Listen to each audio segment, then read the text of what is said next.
Welcome to Holocaust Histories, the podcast featuring mind-boggling stories from the Holocaust, remarkable tales of heroism and horror that are guaranteed to amaze you. Season 1. In the prime of their lives and careers, boxers' dreams are snatched and replaced by nightmares. Boxing is no longer for money and pride, but for bread scraps and survival. Fighting now takes place in concentration camps. The winner lives another day. The loser is killed. Dive into the astonishing stories of boxers' resilience and courage in the face of incomprehensible terrors. Each episode features a boxer with a different nationality and a unique experience during the Holocaust. Some will live, some will die. They will all fight to survive. Thanks for listening to this episode. Please rate, subscribe, and tell a friend. You can send any questions, corrections, and comments to holocausthistories@gmail.com. This episode contains graphic descriptions and sensitive subject matters. Listener discretion advised. Our lives are fashioned by our choices. First we make our choices, then our choices make us. Anne Frank.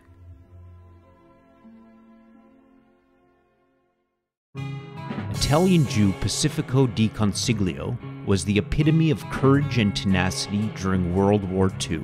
In spite of Italian Fascism, led by dictator Benito Mussolini, as well as German Nazis occupying Italy, Pacifco remained assertive. He was increasingly infuriated by the discrimination he and other Jews faced. He was angered to the point of provocation, where as a wanted and hunted Jew, he became the hunter himself.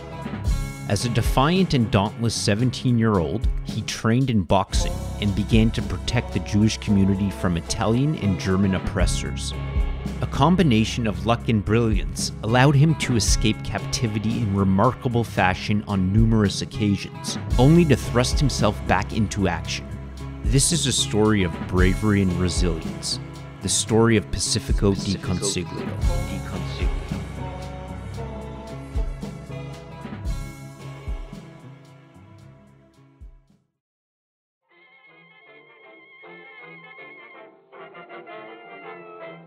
1921 was an eventful year.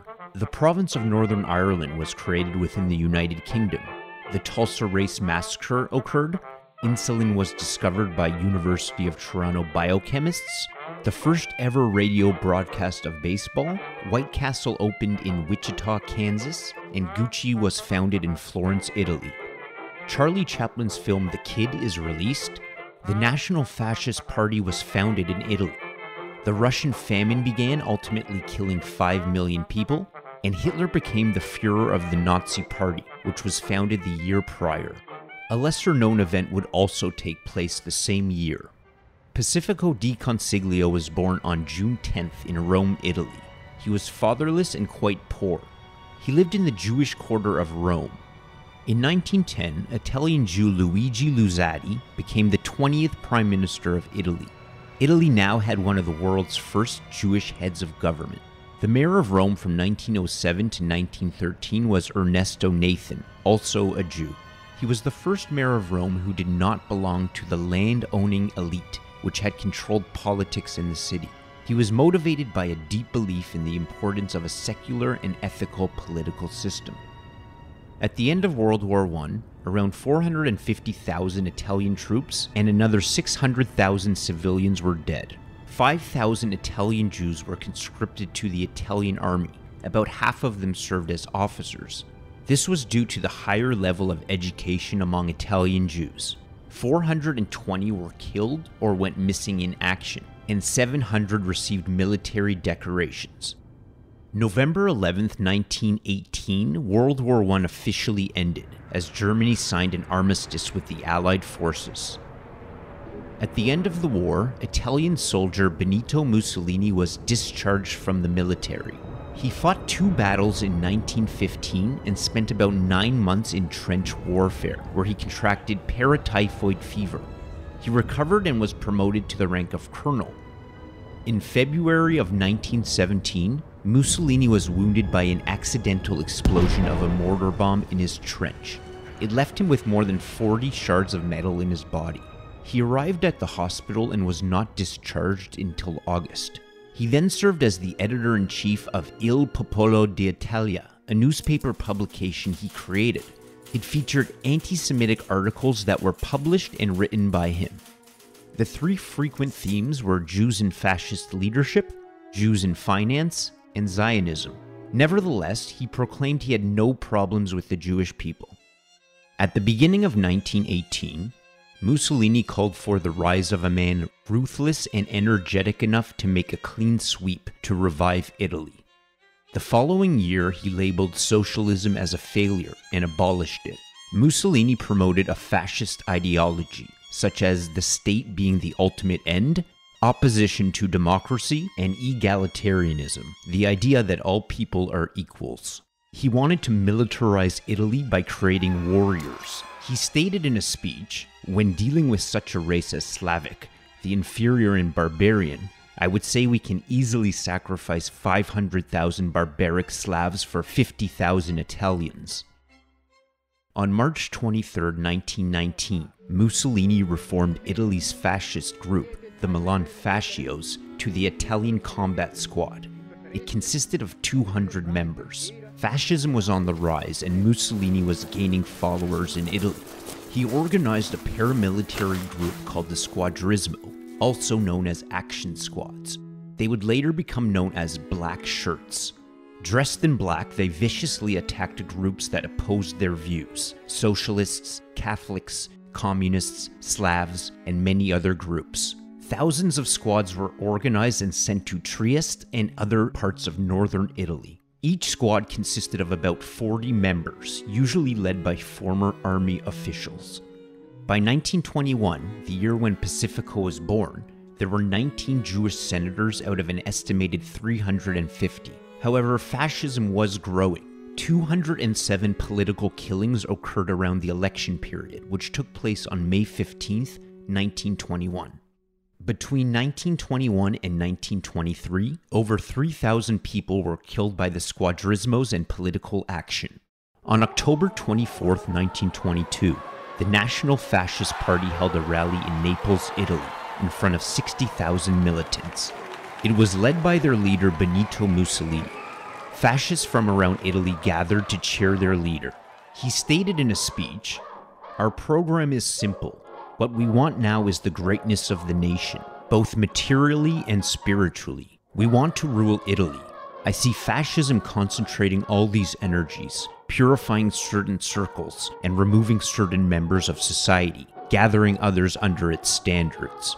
The demonstration is an end in itself and cannot turn into a battle. But I say to you with all solemnity that the moment requires. Either we will be given the government or else we must take it by marching on Rome." Mussolini wanted to replace the current prime minister, Luigi Facta, a member of the Liberal Party. He would do it by any means necessary. He traveled from Naples to Rome the day after his speech and appointed people to lead a planned march in Rome. They gave a name to the event, the March on Rome. The event took place on October 28, 1922. Mussolini and the Black Shirts attempted to overthrow the current government. The march accumulated some 30,000 people, consisting of about 25,000 Black Shirts. At the time, there were around 200,000 members of the Squadrismos. Mussolini had gathered strong support from Italians, especially the military. He also had support from the right wing and the business class. The National Fascist Party had 590 Jews on record at the march, but many Jews left the party the same year. The Italian Prime Minister, Luigi Facta, ordered a state of siege which allowed him to pass laws in a hurry. However, the King of Italy, Victor Emmanuel III, refused to sign. On October 29, 1922, the king removed Facta from power. Mussolini was now in charge. The march was a success. Hitler was greatly inspired by this event. Around this time, he said Mussolini was his only real friend. December 17, 1922, communist militant and tram worker Francesco Prato killed 2 fascist party members in self-defense. The event took place in Turin, in northern Italy. where there was a fairly large resistance. The next day, on December 18, 1922, about 2 months after Mussolini took over, the Turin massacre occurred. It was in retaliation to Pratto's killings. A local labor group was attacked by black shirts and other Italian fascists. The labor group opposed fascism. They consisted of working-class men and women who formed a paramilitary organization of their own. They staged uprisings and had a communist and socialist newspaper called L'Ordine Nuovo. The fascist party, led by Italian soldier and squadrismo leader Piero Brandamart, took revenge on the labor group by burning down the trade union headquarters. They also burned down L'Ordine Nuovo and attacked another 2 social party clubs. Some of the writers and editors of the newspaper were rounded up in Central Park. They continued to detain communist, socialist, and trade union members. During the night, Pratto's house was raided, and he was killed in front of his wife and daughter. Pietro Ferrero worked at L'Ordine Nuovo. He was tied behind a truck and dragged 500 meters by the fascists until disfigured and dead. The official death count was 11, with 10 wounded. However, Brandamart declared the death toll was 22. 2 had escaped. Brandamart said, "Following the cowardly attack against ours, we wanted to give an example so that the communists understand that they do not attack the life of the fascists. I think this retaliation is right. We mercilessly hit those who provoked us. The communists are warned. We have a list of all of them, and if there are more serious incidents like this, we'll track them down and give more examples." By December 20th, 1922, the Turin massacre had ended. In 1924, assassins allegedly associated with Mussolini killed opposition socialist leader Giacomo Matteotti. He was thrown inside of a Lancia Lambda automobile and stabbed to death. During a speech on January 3rd, 1925, Mussolini declared himself the dictator of Italy. No institution opposed. Mussolini stated, "Italy, gentlemen, wants peace, wants tranquility, wants work, wants calm. We will give it with love, if possible, or with force, if necessary." He became known to his followers as Il Duce, meaning the leader. On November 4th, 1925, socialist Tito Zanniboni set up a sniper rifle in a hotel. He aimed at a balcony where Mussolini was to be giving a speech. Zanniboni was arrested just before Mussolini appeared. Many people believe Mussolini staged the assassination attempt to more easily consolidate power and enact laws, which he did just weeks later. Less than a year later, on April 7th, 1926, Irish Anglo woman Violet Gibson was in Rome, Italy. She had a rock in her pocket and a Model 1892 revolver concealed in a black shawl. She also had the address of the Fascist Party headquarters written on an envelope scrap. Violet read in a newspaper that Mussolini would be there that afternoon to give a speech on modern medicine. As the speech convened, Mussolini walked through the crowd as they chanted, "Viva il Duce." He stopped about a foot away from Violet as she fired at his head.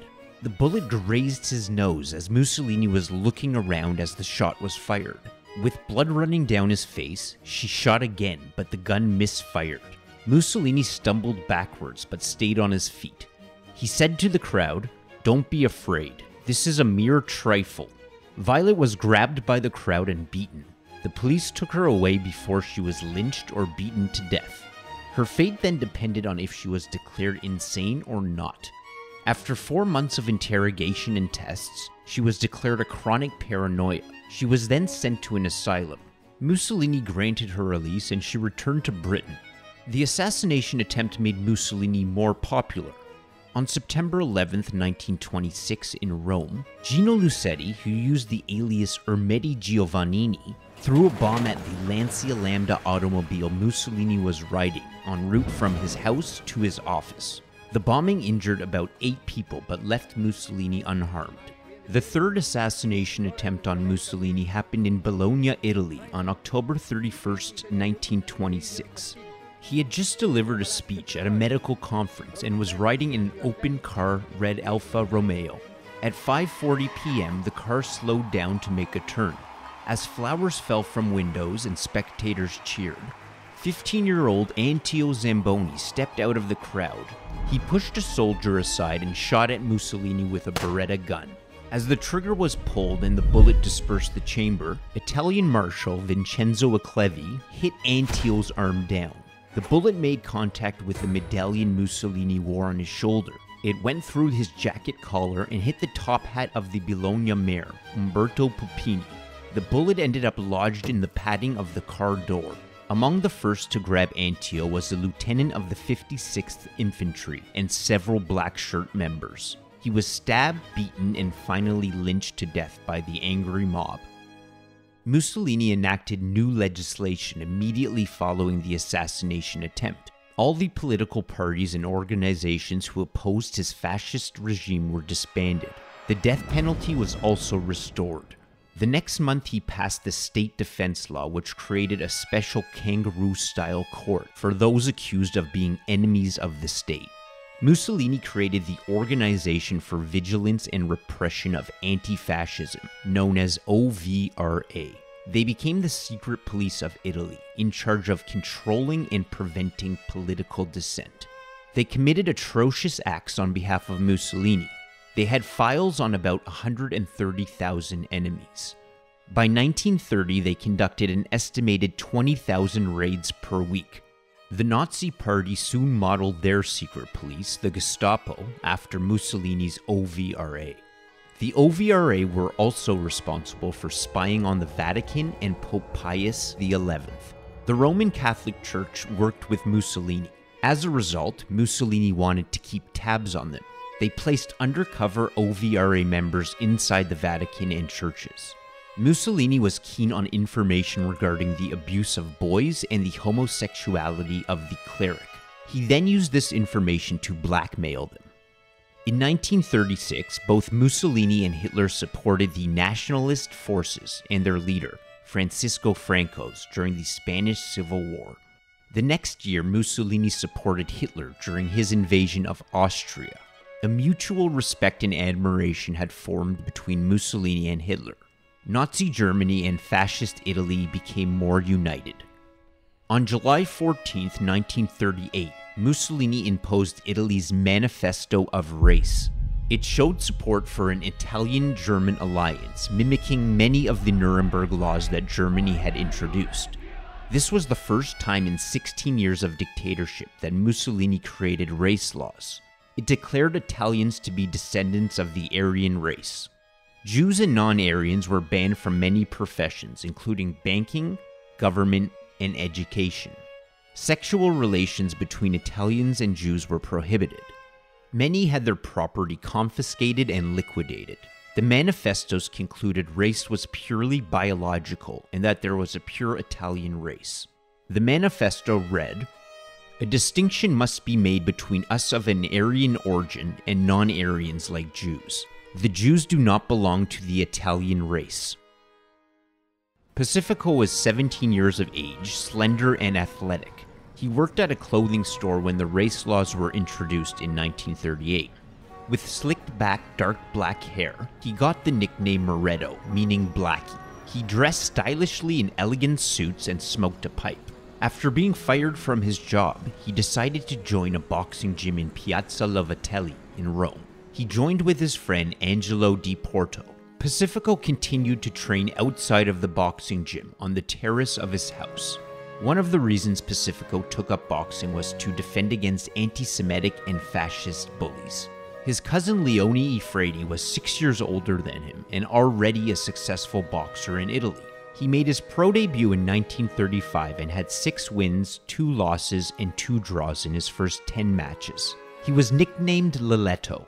In 1938, he moved to the United States after briefly living in France. He hoped to advance his boxing career in America, and he did. His first fight was on September 30th, 1938 against Gene Spencer in Chicago. The fight ended in a draw. However, by 1939, he was ranked the 10th featherweight in the world by the National Boxing Association. That year, he fought world featherweight champion Leo Rodek. The fight was close, but Liletto would lose a 10-round decision, nearly becoming the world champion. His last match in the United States was on November 16, 1939, losing to Jackie Calera. Liletto's professional record was 27 wins, 10 losses, and 12 draws. Italy declared all persons born in Italy living in the United States, even United States citizens, enemy aliens. Some of the temporary US residents were exiled or given a chance to leave the country. It's not clear if Liletto left under his own power or whether he was forced to return to Italy. He returned to Rome, a Jew under the new race laws. There he was restricted from most work as well as from boxing. He continued to train while he sold laces on the streets to earn an income. Meanwhile, Pacifco organized members of the Gym to protect schools, shops, and synagogues of the Jewish community. They were aggressive and proactive as they attacked anti-Semitic groups and organizations. They smashed their offices and seized their documents. Pacifco refused to give the Roman salute, a fascist greeting similar to the Nazi Heil Hitler. Pacifco was a Roman warrior, fearless and determined to fight against fascism. He was also now a talented boxer and was admired by the Jewish community as an anti-fascist hero. On May 22, 1939, Italy and Germany signed the Pact of Steel. This created a military alliance called the Axis Powers. Japan joined soon after. Just over a year later, Italy declared war on France and Britain. On June 10, 1940, Mussolini stated in a speech, "According to the rules of fascist morals, when one has a friend, one marches with him to the end. This we have done and we will continue to do with Germany, her people, and her pacifist armed forces." More race laws were introduced by Mussolini throughout 1938 up until 1943. Laws included excluding Jews from attending school, doing politics, or public services. They were also prohibited from joining the army, owning businesses, or real estate. Jews had additional taxes to be paid. A government task force called the Defense of Race was tasked with census and demographic records. One day in July of 1943, Pacifco was approached while walking in the streets by a group of fascists. They menacingly asked why he didn't salute Il Duce.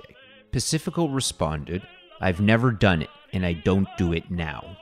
He then had a punch thrown at him, which he blocked and counter-striked, knocking his bully down. Two more men attacked him, but they were also knocked out. A large group of fascists gave chase as he ran away with his friend. Pacifco continually stood up to the street thugs, not afraid of fights or the prospect of being arrested. On July 25, 1943, Italy was losing the war, and Mussolini was voted out of power by his own Grand Council. General Pietro Badoglio, who wanted peace with the Allies, replaced him as the prime minister. Mussolini was sent to the island of La Maddalena and placed under house arrest. In September of 1943, Nazi paratroopers raided the Apennine Mountain ski resort where Mussolini was being detained. They freed him from Italian imprisonment. Hitler then appointed Mussolini as the figurehead of the Social Republic of Italy, known informally as the Republic of Salo. Salo was a Nazi puppet state in German-occupied northern Italy, within the region of Lombardy. Mussolini held no control and was under house arrest by the Nazis. His travel and communications were restricted, and he was used to propagate the Nazi ideology to Italians. Italy entertained peace talks with the Allies, and Hitler retaliated by sending German forces into Italy. Mussolini retaliated as well by issuing the arrest of all the Jews in Italy. This resulted in thousands of Italian Jews being sent to concentration camps. Under German occupation, SS leader Karl Wolff oversaw the extermination of all Italian Jews. The Gestapo rewarded 5,000 lira, the annual salary of a worker, to anyone who turned in a Jew. One of the most infamous Nazi collaborators was Roman Jew Celeste Di Porto. She was 18 years of age and worked as a waitress at the restaurant Il Fantino in Piazza Giudia. Celeste befriended fascists and Nazis. She spied on Jews and became known as the Black Panther. The restaurant was in the Jewish ghetto but was overtaken by the Germans. Patrons were now Nazis. Jews were forbidden, however, Pacifco often snuck in. elegantly dressed and confident, while he pretended to be an Italian fascist. He attempted to gather as much information as he could. Celeste became friendly with German troops and formed a romantic relationship with Roman fascist Vincenzo Antonelli. He belonged to a paramilitary group called the Polistrini e Bardi. It was controlled by the Gestapo. They operated raids, thefts, extortion, and specialized in hunting Jews. The Jews they detained they sold to the SS. Vincenzo was one of the most avid Jew hunters in Rome. People in her neighborhood noticed her transformation from a derelict to an affluent. As a Jew, she was able to walk freely and posed great confidence. She wore fancy dresses. She spied on Jews for Vincenzo. She stopped to talk to someone in the street, and shortly after, that person would be arrested. In retaliation to an attack carried out by the Roman resistance in which explosives killed 33 Germans, Celeste reported the hiding places of 26 Jews. They were captured and executed in what would be known as the Massacre of the Fosse Ardeatini. In the massacre, German troops rounded up and killed over 335 Italian citizens. Heinrich Himmler, the second most powerful German Nazi behind Hitler, told SS Herbert Kappler, the commander of the Gestapo in Rome, "All Jews regardless of nationality, age, sex, and status must be transferred to Germany and liquidated there." Pacifco was arrested and imprisoned in Tasso, Italy. He was frequently beaten and tortured. They asked him for the names of other Jews and the addresses, but he refused to give them the information. He managed to escape by flipping an office desk and running out. He was arrested again in Farnese and miraculously escaped once again by jumping out of a second-floor window while inside the barracks. He was arrested yet again and sent to Regina Coeli prison, where over 1,000 Jews were imprisoned. A Jewish census made it easier for Italian fascists to hunt down and persecute Jews. One day, Pacifco managed to steal the prison keys. He then opened several of the cells. He was caught and the Nazis beat him badly for days. Pacifco eventually used a wooden spoon to break out of his cell and escape the prison. The spoon was engraved with the name Ada, his Jewish friend from Rome. Pacifco was enjoying his freedom by Il Fantino when he was grabbed by 2 SS officers and forced into a car. The car drove down a deserted road and eventually stopped. One soldier got out with a shovel and was about to dig a grave. The other was armed with a machine gun. Knowing he was about to be shot and buried, Pacifco picked up a wrench and threw it at the back of the German's head with the machine gun. Pacifco leapt out of the car and escaped back to German-occupied Rome, secretly living there with Ada. Fortunata di Segni, aka Ada, was born in 1929 Rome. When she was 13, she was kicked out of school for being Jewish due to race laws. She read and studied and taught herself at home. She was a fierce opponent of fascism, much like Pacifco. She received another nickname, Anita Garibaldi, after the Brazilian Republican revolutionary and soldier. Soon everyone called her Anita. As Nazis and fascists hunted down Jews in Rome, Pacifco decided to hunt them down. He trained with rifles and pistols he stole from German troops, but often killed with his hands or low-grade weaponry such as tools. Often by his side helping him was Anita, and sometimes his cousin Leletto. They witnessed firsthand the wrath Pacifco imposed on Nazis, and were convinced he would never be captured. The SS displayed posters that warned that for every Nazi killed by the resistance, 10 Italians would be killed. This acted as a deterrence for many, but not for Pacifco, who continued to terrorize Nazi troops. On October 13, 1943, Italy officially signed an agreement to become part of the Allied forces. This posed new problems for Hitler and Germany. The following day, SS Kappler ordered the 2 libraries of the Jewish community and of the Rabbinical College to be looted. The SS agents confiscated the complete lists of names and addresses of Roman Jews. A battle erupted between German and Italian civilians. 597 Italians died trying to protect Rome. At 5:15 a.m. on October 16, 1943, the day of the Jewish holiday Sukkot. The raid of the ghetto of Rome occurred when the Nazis invaded the streets with approximately 365 German soldiers. Approximately 10,000 Jews lived in Rome at the time. Pacifico was with some friends on a trip to La Marche, a mountainous region in eastern Italy. He learned of the roundup in Rome and decided to return to the city. The Nazis blocked road entrances and exits, creating a cage around the Jewish community. Over 1,250 Jews were arrested and loaded into convoy trucks. They arrived at a military school collection center. Around 237 people were set free because they were not Jewish, perhaps Vatican nationality, Aryan household staff, or subtenants.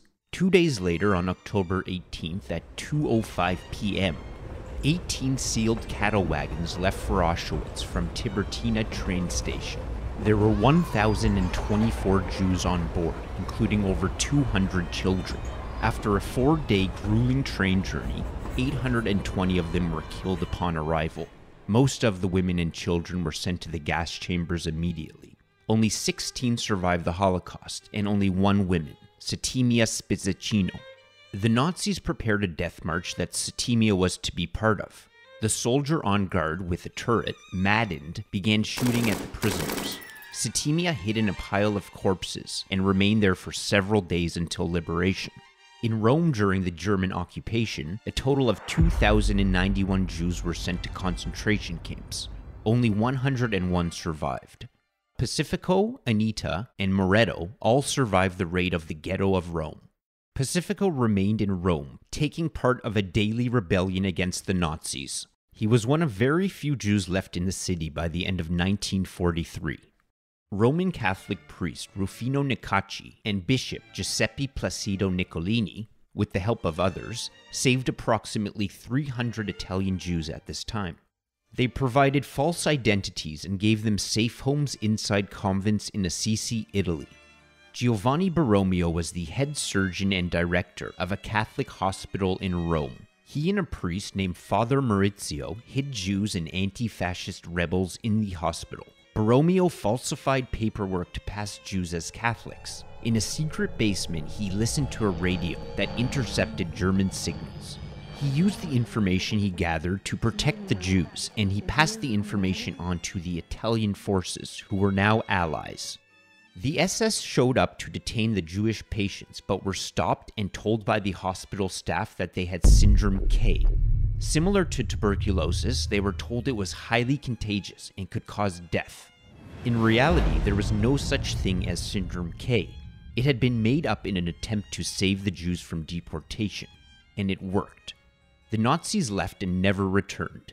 Syndrome K was named after German commander Albert Kesselring, one of the leaders of the invasion on Italy. The implication was that he was the real illness of the country. It's estimated hundreds of lives were saved due to Syndrome K. The Nazis continued to round up Jews throughout Italy and deported them to concentration camps. Trieste was a northeastern Italian city under German occupation. Between October 1943 and March 1944, the Nazis sent 25,000 Jews, about 1/4 of the population, to the concentration camp Risiera di San Saba, which was located in Trieste. Approximately 4,000 prisoners were killed there, while many others were deported to Auschwitz. March 24, 1944, in an act of retaliation for a resistance bombing the day prior, the SS detained 335 Italian citizens, including 75 Roman Jews. Their hands were tied behind their backs and they were marched to the Ardeatini caves, an ancient Christian catacombs where man-made caves laid. By orders of Kesselring and Kappler, SS captains Erich Priebke and Karl Haas forced the prisoners to kneel in rows of 5. They then had them shot in the head rather than executed by firing squad. They attempted to save ammunition, with resources dwindling at this point of the war. Once the mass execution was over, they exploded the entrance of the cave, trapping and killing any survivors while hiding the mass grave. The event became known as the Ardeatinin Massacre. In April of 1944, Pacifico was arrested once again, this time along with his cousin, Liletto, and Liletto's 7-year-old son, Romolo. They were put in a convoy, presumably being transported to the rail station where they were likely to be sent to Auschwitz. While driving slowly through the winding and narrow Civita Castellano streets, Pacifco told Liletto to throw his son out the truck in an attempt to save him from the death camps. Liletto then threw Romallo out the truck and began to run away. Pacifco and Liletto then shouted in a panic, "Planes!" signaling an Allied air attack. As the Nazis looked up in distraction, Pacifco punched a guard and jumped out of the vehicle. Liletto followed right behind him. The Nazis started shooting as they ran away into the forest and escaped back to Rome. Romallo was safe and ended up in Trastevere, where he eventually reunited with his family. Liletto would be detained less than a month later. This time he was not arrested with his cousin Pacifco, but with his brother.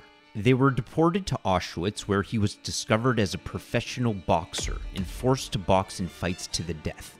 Despite frequently being matched against opponents who were much larger, he won all of his fights. His opponents, the losing boxers, were shot dead. One day he found out his brother was beaten nearly to death by a capo. Liletto got visibly angry, which angered the SS guard. He was then beaten bloody and knocked out by the guards. Nearly lifeless, he was sent to a Benzi concentration camp, a subcamp of the larger Mauthausen concentration camp in Austria.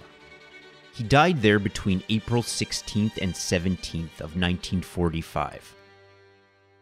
In 1944, Pacifco joined the Action Party, an anti-fascist Italian group. He was sent to Ponte Sabliccio in Rome to stop Germans from placing mines there. When the Allied troops entered Rome in June of 1944, Pacifco met with them and ended up fighting for them. His main task was hunting down German snipers in the city. In January 1945, still in Lombardy under house arrest, Mussolini stated, "I am little more than a corpse. I am finished. My star has fallen. I have no fight left in me. I await the end of the tragedy." By April 1945, Germany was losing ground in Italy. On April the 25th, Mussolini was sent to Milan to meet with a delegation of partisans. There he learned the Nazis had started to surrender. The end of the war was imminent. Mussolini and his 33-year-old mistress, Clara Petacci, fled in their 1939 Alfa Romeo towards Switzerland, planning to then fly to Spain. Clara refused to leave his side. En route, they joined a convoy of German soldiers and Italian fascists. Mussolini was given a German Luftwaffe helmet and coat. 2 days later, on April 27th, the convoy encountered an army of partisans by Dongo in Lake Como. They were all detained. Mussolini was recognized by them and arrested, along with Clara. They were hidden in a remote farmhouse for the evening, and the following day, driven nearby to the small village of Gilino. Mussolini, Clara, and around 13 others were placed in front of a stone wall and executed by firing squad. On April 29th, Mussolini's corpse, along with 15 other executed fascists, were placed into a truck and driven to Milan. There they were dumped on ground in the public square of Piazzale Loreto. 8 months earlier, at this exact location, the SS and Italian fascists displayed 15 executed partisans. Amongst Mussolini's corpse was the dead body of Fernando Mezzasoma, the Minister of Popular Culture and Propaganda. A large crowd formed around the dead bodies. People were shouting, spitting, and throwing objects at the corpses. One woman said Mussolini wasn't dead enough and shot him 5 times with a pistol. "5 shots for my 5 assassinated sons," she cried. Mussolini, Clara, and 5 others were hung upside down by their ankles from the rafters of an Esso gas station. They ensued the wrath of the crowd. By the time the American troops dispersed the mob and removed the bodies, Mussolini was hardly recognizable. In Milan, Italy, after 2 decades of swaggering, the inventor of fascism, Benito Mussolini, lay dead at the hands of the Italian people, with his henchmen and his mistress. The following day, on April 30th, 1945, around 2:30 p.m., Hitler and his wife Eva Braun committed suicide. Hitler with a gunshot to the temple, and Braun with cyanide poisoning. On May 8th, 1945, the war in Europe ended with Germany's surrender. By September 2nd, 1945, Japan had surrendered and World War II was officially over. An estimated 10,000 Italian Jews out of 55,000 were deported to concentration camps. Over 7,500 died. At around 80%, Italian Jews' survival rate was much higher than other European countries. In comparison, the Netherlands' survival rate was 33%, Hungary 22%, and Poland 10%. Pacifco and Anita's love blossomed post-war. Together in a liberated city of rubble, they cleaned up the great synagogue that was destroyed by the Nazis. They helped reconstruct the Jewish community and the city of Tunis. In March of 1947, Pacifco testified at the trial of Celeste de Porto, the Black Panther. On his way to the stand, he noticed one of his torturers and punched him in the face. Celeste was sent to prison for 7 years. Pacifco went on to protect the community from the leftover fascist attacks. These continued into the 1960s. He recruited volunteers to help his fight. Pacifco and Anita got married and had a son named Alberto. He became a security guard in Rome, where he died at the age of 85 on December 31st, 2006. He was buried in Verano, northern Italy. His last words were, "Make a mess." He was elected to the International Jewish Sports Hall of Fame in 2000. His wife Anita passed away in 2018 at the age of 90 and was buried next to Pacifco. As of January 28, 2020, Romulo Affredi was alive and giving inspirational speeches.